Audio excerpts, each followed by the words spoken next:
গতকাল গিয়েছিলাম শায়েস্তাগঞ্জ গরুর হাটে, গিয়ে দেখি ওরে বাবা, এখানে দেখি গরু ভার্সেস মহিষের লড়াই।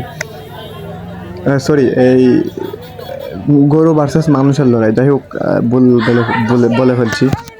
তো এই গরুটা বিশাল বড় সার ছিল, আর এটাকে কোনোভাবে সামলানো যাইতেছে না।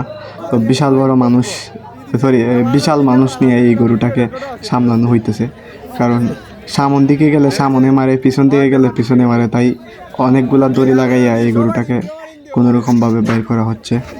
গতকাল বাজারে শায়েস্তাগঞ্জে প্রচুর গরু বিক্রি হয়েছে, আর গরুগুলাও মোটামুটি ভালোই দাম ছিল, এবং সব গরু প্রচুর বিক্রি হয়েছে। আমরা শেষে গিয়ে তেমন একটা ভালো গরু পাই নাই।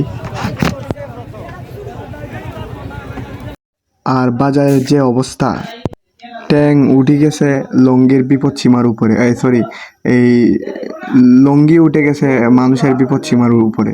তো যাই হোক, কি আর করার, এত পরিমাণ ফেক, শেষ পর্যন্ত কি আর করার, আমারও তুলতে হইলো আর কি। তো যাই হোক, কিছু করার নেই, গরু তো কিনতে হবে। আর এই ফেকের মধ্যে গরুও কেমনে কিনতাম, এমন অবস্থা।